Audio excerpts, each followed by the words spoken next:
I'd like to welcome everyone back to the Wizard Primer. In this episode, we're going to look at Wave of Force and Energy Twister. Wave of Force.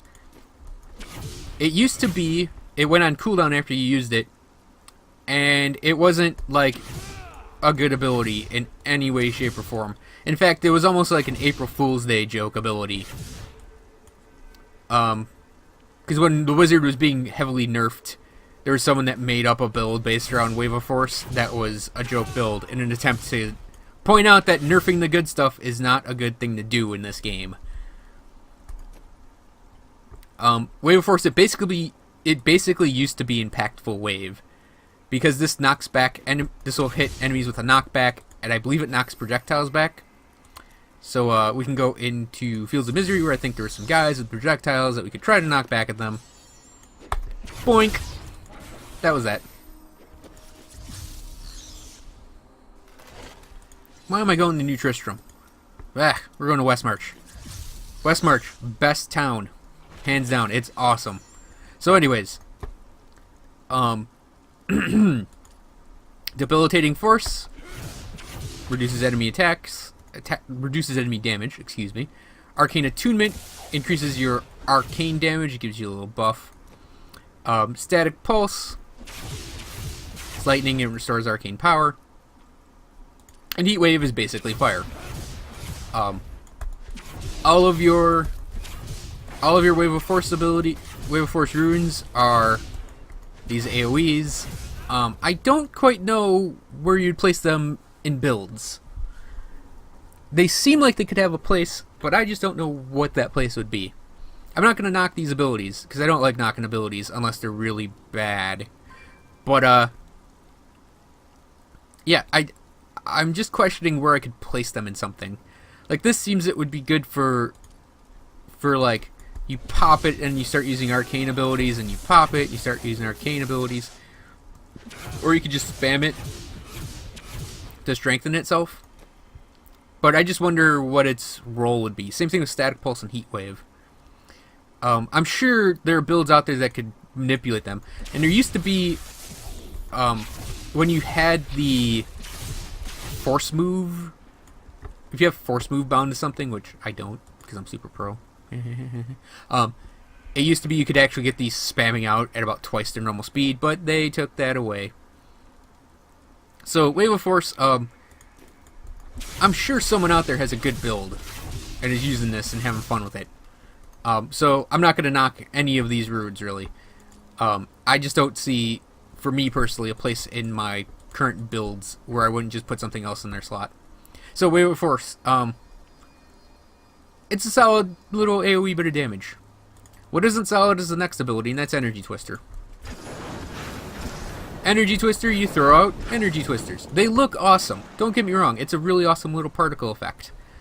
But the Wizard's Energy Twisters are just terrible. I'm not even going to go in the field to show them off, because it's just a waste of time, in my opinion.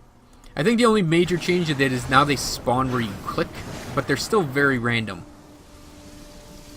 And where's a good... Yeah, we can use this as an example. Let's say this is your enemy right here. Like, if I'm going to try to hit them, yeah, I can hit them a lot. But, as you can see, the Energy Twisters very rarely come back to the spot you want the Energy Twisters to be at. Now, there is a way to change this, and it's a staff. But the problem is, it's a staff, for one. And it's still not a great ability. And that, like, the staff makes Energy Twisters go in a line. And that's better, but at the same time it's not. Like, it just feels like it's a very lacking, just lacking. And honestly, Energy Twister, we're going to go through these quick because they're basically damage changes. There's little of note now in Energy Twister. Mistral Breeze makes them cheap, so you can get a lot of Energy Twisters out. Now that's the one thing this can do, is it can fill a room. But because you have no control over these, and they don't like seek enemies out or anything like that, they're basically useless. I think Gale Force is the only one that's used in builds, and this isn't even used for this actual Energy Twister's damage. It's used entirely to buff up like Hydras, or Blizzard even. Raging Storm, when they collide, they become bigger. I mean, whatever. Wicked Wind puts the tornadoes in a single spot,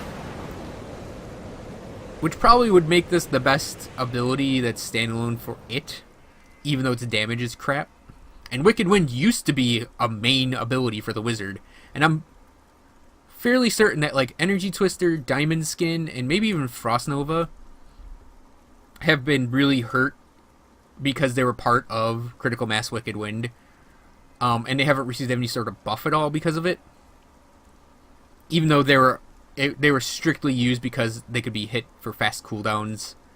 So I think those abilities are kind of a little punished because they're part of that build, but that's just my theory. I'm possibly wrong on that. So the final one is Storm Chaser, and when you cast Storm Chaser, you get these little, what are they called? Lightning charges? Yeah.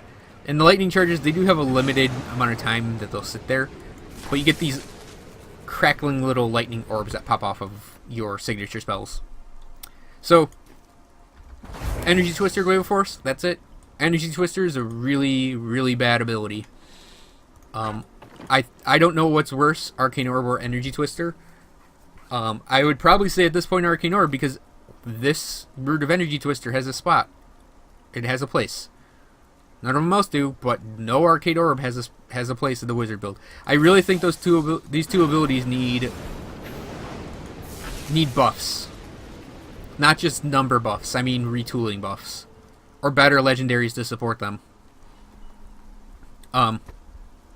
So next episode we'll look at Hydras, and that's going to be awesome. So, I'd like to thank everyone for watching, and I'll see you guys next time.